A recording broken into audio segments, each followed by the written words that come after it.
변치 않는 주 나 믿사옵니다.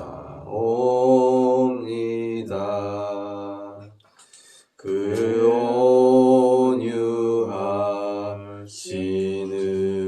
음성을 날 불러주시고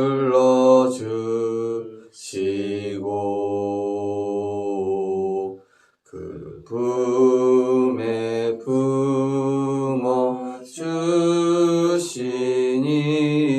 나 찬송합니다.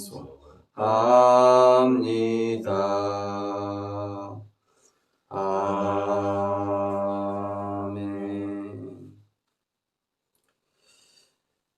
광야 같은 인생길에 완전하시고 또 절대 언약으로 우리를 이끄시며 하나님의 절대 목표 속에 우리의 인생이 있게 하시니 감사를 드립니다.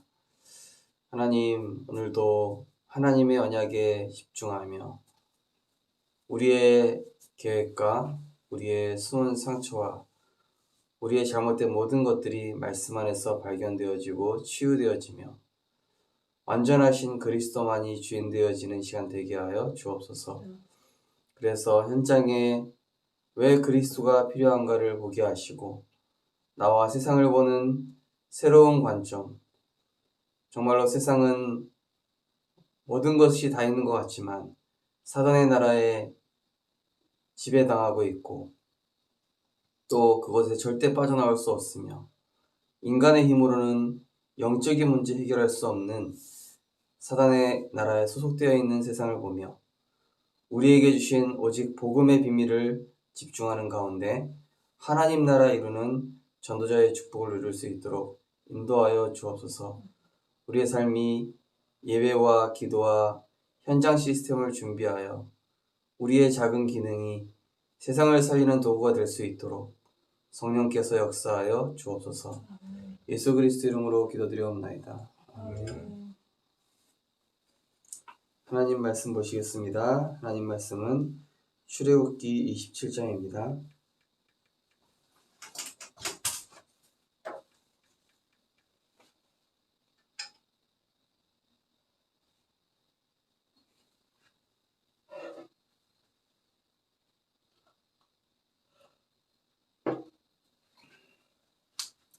출애굽기 27장 20절에서 21절 우리 두 절 같이 읽겠습니다. 너는 또 이스라엘 자손에게 명령하여 감람으로 짠 순수한 기름을 등불을 위하여 내게로 가져오게 하고 끊이지 않게 등불을 켜되 아론과 그의 아들들로 회막한 증거궤 앞 휘장 밖에서 저녁부터 아침까지 항상 여호와 앞에 그 등불을 보살피게 하라. 이는 이스라엘 자손이 대대로 지킬 규례이니라. 아멘. 오늘 본 말씀을 가지고 대대로 지킬 영원한 규례라는 제목으로 말씀을 증거하겠습니다. 로마서 10장 17절에 보니까 믿음은 들음에서 나며 들음은 그리스도의 말씀으로 말미암는다 라고 했습니다. 세상은 여러 가지 사람의 소리를 듣게 하고 또 우리 가까운 부모님이라든지 형제 자매 또 주변 사람들의 이야기를 먼저 듣게 하죠. 그러나 인간은 하나님과 먼저 소통하고 하나님께 예배함으로 그 주신 힘과 그 주신 은혜로 인하여 인간은 다스리고 정복하고 승리하는 존재로 창조가 되었습니다. 그러나 하나님 떠난 이후에 인간은 소통 방법이 잘못되었습니다. 하나님과 소통해야 될 인간이 세상의 문화와 세상의 여러 가지 사회 또 여러 가지 세상의 소통 방법이 여러 가지가 있습니다. 그러한 세상의 소통 방법으로는 법과 제도, 질서를 일부 바꿀 수는 있겠죠. 또 우리가 순간적으로 어떤 문제를 조금 해소하는 방안이 있을 것입니다. 그러나 오늘 성경에 이 감람으로 짠 순수한 기름을 등불을 위하여 가져오고 이 성막 안에 등불을 켜되 저녁부터 아침까지 이 등불이 꺼지지 않도록 하라. 이 등불은 뭘 뜻합니까? 바로 그리스도를 뜻하는 것입니다. 영원히 우리의 빛이 되시고 영원한 우리의 생명이 되시는 그 생명의 빛 되신 그리스도. 이 그리스도와의 소통이 끊어지지 않게 하라. 하나님의 언약 대신, 언약의 핵심 대신, 언약의 주인공 대신 그리스도의 빛이 꺼지지 않게 하라. 지금은 재앙시대입니다. 수많은 재앙들이 들이닥치고 있지만 가장 큰 재앙은 인간에게 언약이 없다라는 것이죠. 창세기 3장의 사건이 터졌을 때 하나님께서는 창세기 3장 15절이라는 절대 언약을 주셨습니다. 그래서 그 언약을 기억하고 가죽옷을 지어 입히시고 아담과 하와는 재앙을 피할 수 있었습니다. 노아 시대 때 많은 사람들이 육신과 물질, 완전히 하나님이 인간을 지었음을 한탄하실 정도로 완전히 인간은 이상해졌죠. 그때 하나님께서는 방주라는 언약을 주셨습니다. 그 이후에 또 모세를 통해 430년 동안 애국과 바로에 노예된 이스라엘 백성에게 유월절 양의 피라는 언약을 주셨습니다. 하나님께서 그때그때 언약을 주시는 이유가 뭡니까? 바로 인간의 제도, 법률, 복지 이런 걸로는 인간의 근본적인 문제 해결할 수 없으니 하나님께서 보내주신 오직 예수가 그리스도 되신 이 복음만을 붙잡으라는 것입니다.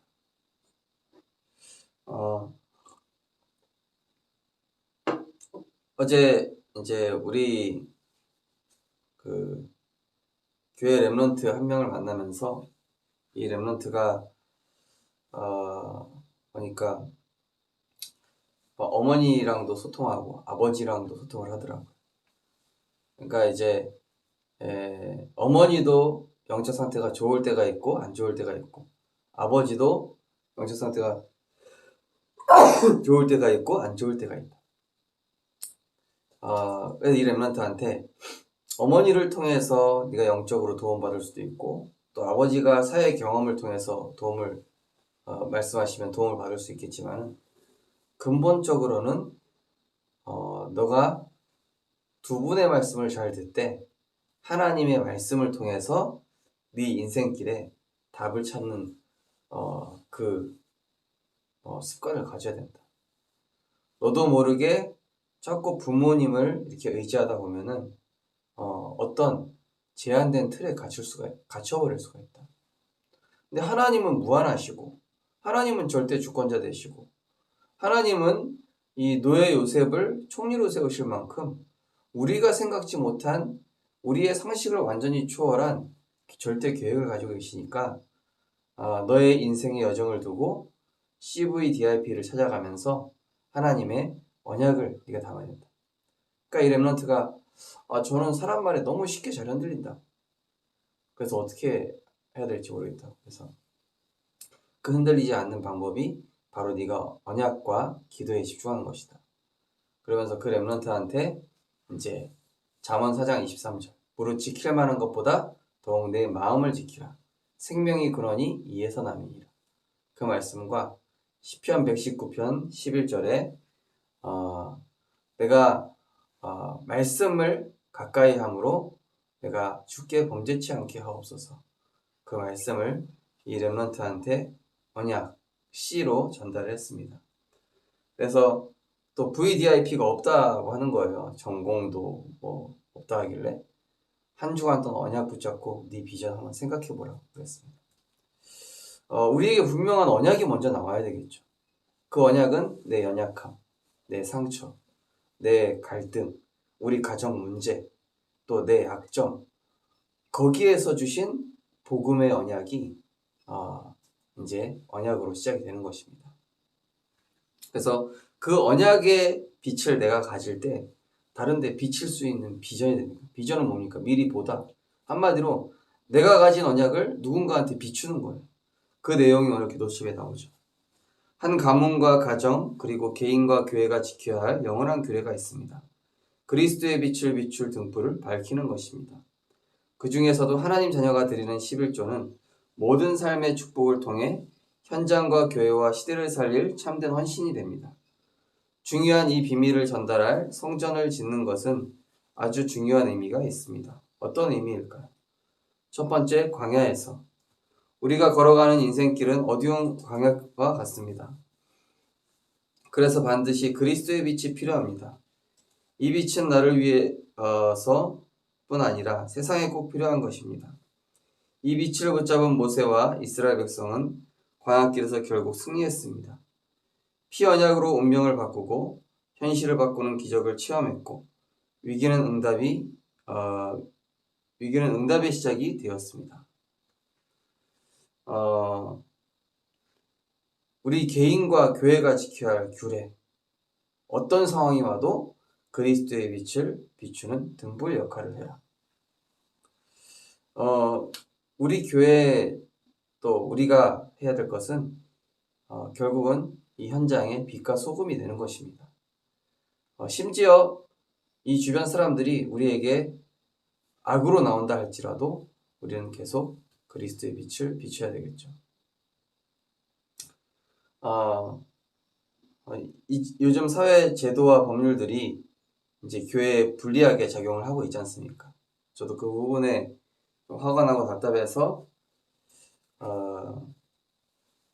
막 그 시청에 막 글을 올렸다가 다시 지웠다가 막 이렇게 되더라고요. 근데 오늘 말씀을 또 묵상하면서 보니까 아니다. 이게 우리는 결국 그리스도의 빛을 역할해야 할 그런 하나님의 성전이요 또 전도자 아니냐. 하나님은 더 좋은 계획을 가지시고 불완전한 내 방법과 내 계획보다 하나님의 완전하신 언약이 있지 않냐. 그리스도는 정말 완전하신 분 아니냐. 그렇다면은 내가 그 언약 따라서 복음에 집중하고 그래서 이 현장을 어떻게든 살리기 위한 전도 운동에 집중하고 예배에 집중하면 하나님께서 하실 것이다. 이런 생각으로 좀 전화를 하게 되었습니다. 우리가 피 언약으로 운명을 바꾸고 결국 이 빛을 붙잡은 한 사람 통해서 결국은 그 광야길에서 승리하고 운명을 바꾸고 현실을 바꾸고 위기를 응답으로 체험하는 그 모든 것들이 진행된 것처럼 우리 성도님들도 위기와 현실과 여러 가지 운명을 내 힘으로 개척해 나가려고 하지 마시고 그리스도의 빛에 집중함으로 하나님이 하시는 일들을 보게 되는 우리 모든 전도자들이 되었으면 좋겠습니다. 두 번째로 가나안과 그 이유. 가나안 땅에 들어가서도 계속 오직 그리스도, 하나님 나라와 성령 충만을 받아야 할 이유가 있습니다. 견고한 여리고성이 기다리고 있고 난공불락의 산지를 바탕으로 하는 강한 아낙 자손을 이겨야 하기 때문입니다. 물론 아모리 연합군과 전쟁은 반드시 이겨야 합니다. 가나안 정복 이후에 이어질 세계복음화의 응답도 이 규례를 따라 찾아올 응답입니다. 하나님께 예배하는 시간에 이 규례를 누릴 때 전 세계 237개 나라를 살리고 치유하며 서밋으로 세우는 길에 최고로 헌신하는 증인으로 서게 됩니다. 전 세계에 복음의 빛을 비추는 교회를 세우는 주역이라는 소원을 품은 오늘 응답은 이미 시작되었습니다. 우리는 오늘 읽은 것처럼 난공불락의 이 산지들, 또 강한 아낙 자손들, 또 아모리 연합군, 가나안, 이러한 막막한 현실과 문제 앞에 있을지도 모르겠죠.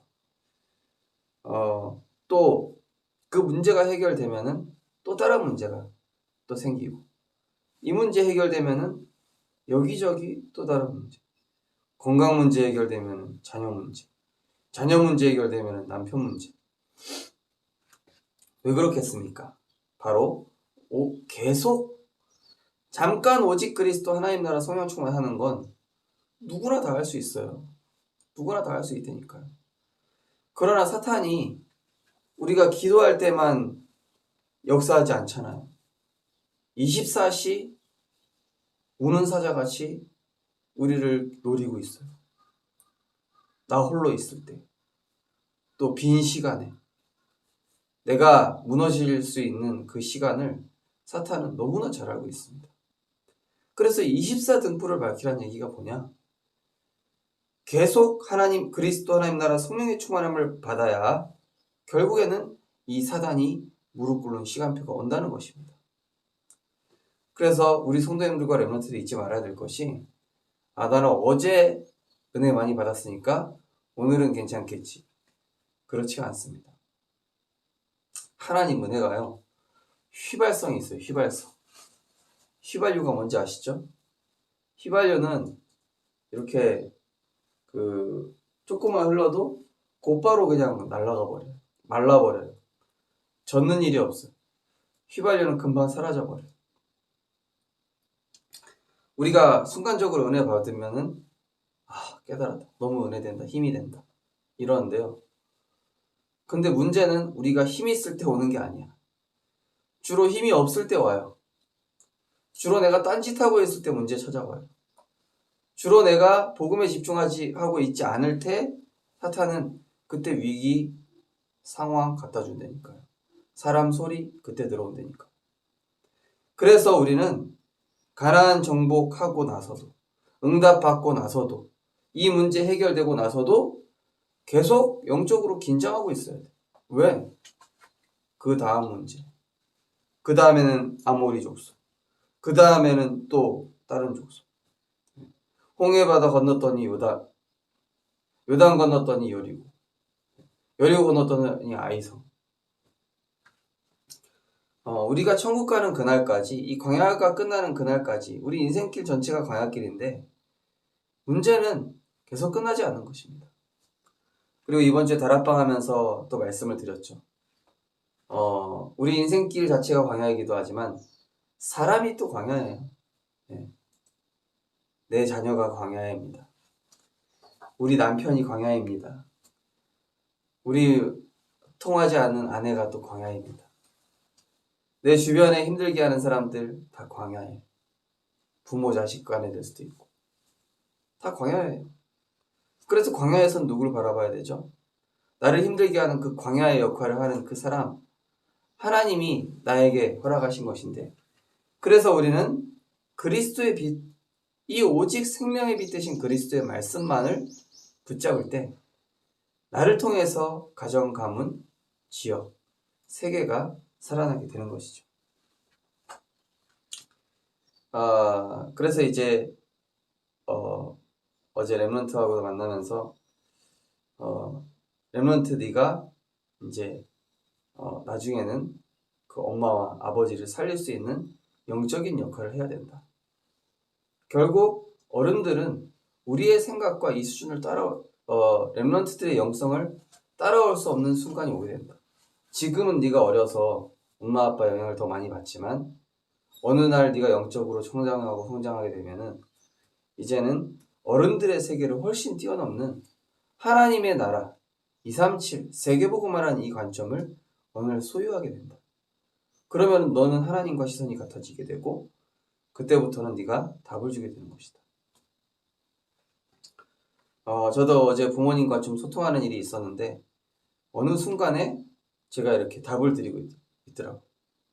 그러니까 저희 아버지께서 막 이 국가에 대한 막 불만 막 이런 거 얘기하시고 제가 이제 그런 말씀 드렸어요.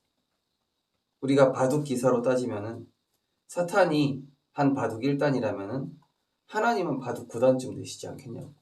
물론 하나님은 사단보다 압도적으로 뛰어나시겠지만 1단과 9단도 엄청난 차이인데요. 사단이 이기는 것 같아 보이고 세상이 지금 우리를 압박하는 것 같이 보여도 결국 그리스도의 빛 가진 사람을 이길 수는 없는 것이죠. 그래서 우리 성도님들이 지금 내가 이 상황을 어떻게 타개해 볼까? 또 어떻게 바꿔볼까? 현실을 어떻게 바꿔볼까? 하지 마시고 내 자신이 바뀌면 됩니다. 이번 주 수요예배 때 말씀드렸던 것처럼 제일 중요한 현장, 나 자신 현장입니다. 내가 바뀌면 다 바뀌게 되어 있습니다. 내가 기도하면 흑암 꺾이게 되어 있습니다. 내가 기도하면 하나님 나라 임하게 되어 있습니다. 우리 성도님들 한 사람 통해서, 우리 렘넌트 한 사람을 통해, 한 명을 통해서 성경에는 한 나라를 바꿨고 또 이 로마 전체를 바꿨던 것처럼 우리 성도님들 한 분이, 우리 렘넌트 한 명이 위드 임마누엘 원네스를 누림으로 모든 것이 합력하여 하나님 나라를 이루는 축복이 되는 증인 되시기를 주님의 이름으로 축복합니다. 우리 언약 기도하겠습니다. 내가 밝히는 등불이 나와 현장을 살리고 교회를 세우는 응답이 되게 하옵소서. 예수 그리스도 이름으로 기도합니다. 아멘. 네, 거기 밑에 깊은 질문에 보니까 나는 하루 5분 어디에 집중해야 할까요? 라는 말씀이 나옵니다. 참 이 5분이라는 시간은 짧다고 하면 짧은 시간, 길다고 하면 긴 시간인데요. 이 짧은 시간이 우리의 운명과 각인, 미래와 체질, 근본과 뿌리를 바꿀 수 있다고 합니다. 또 책 중에는 아침에 30분, 자기 전 30분에 그것이 인생을 결정한다, 이런 책도 있는 것처럼요. 오늘 나의 하루 5분을 그리스도 보좌의 비밀, 오직 성령에 집중할 수 있다면 우리의 모든 것이 뒤바뀌게 된다고 오늘 말씀하고 있는데, 하나님 오늘도 광야길에서 세상 소통의 방법을 버리고 하나님과 소통하는 위드의 시간 회복하여서 하나님의 방법, 하나님의 길, 하나님의 응답이 따라오는 예배의 기도, 현장 시스템의 응답받게 하옵소서. 기도하시고 자유롭게 또 인도받으시겠습니다. 사랑의 하나님, 은혜를 감사드립니다. 하나님 오늘도 하나님께서 주신 언약에 집중하게 하시니 감사드립니다. 세상적 방법, 사랑과의 소통으로는 우리의 근본 문제를 해결할 수가 없습니다. 우리의 영적 상태를 해결하는 길은 오직 그리스도께 집중하는 것인 줄 믿습니다. 하나님, 완전하신 하나님의 언약, 완전하신 그리스도의 비밀, 절대 변치 않는 하나님의 그 언약인 그리스도 하나님 나라 성령에 집중하는 우리들 되게 하여 주옵소서. 세상 방법에는 해결되는 것 같아도 또 탈이 생기고 또 문제가 생기고, 세상 해결 방법으로는 근본적으로 우리의 상태가 바뀌지가 않습니다. 우리가 24 기도의 등불을 끄지 않게 하시고 하루에 5분 또 아침 저녁으로 30분 하나님께 집중하는 시간을 놓치지 않게 하여 주옵소서. 우리의 시간과 삶을 빼앗으려는 사단의 권세 앞에 속지 않게 하시고 오늘도 오로지 기도하기에 전혀 힘쓰며 하나님과 동행하는 임마누엘의 축복 누리는 우리 모든 성도님들과 렘넌트를 되게 하여 주옵소서. 사람, 환경, 위기가 문제 아니라 지금 나 자신의 영적 상태가 어떠한가를 확인하고 점검하는 하루 되게 하여 주시옵소서. 그래서 하나님과 동행하며 하나님의 언약 붙잡고 내가 가진 그리스도의 빛으로 현장과 가정과 세계 살릴 증인으로 응답받는 하루 되게 하여 주옵소서. 하나님의 길과 하나님의 응답과 하나님의 시간표를 보는 우리들이 되게 하여 주시옵소서.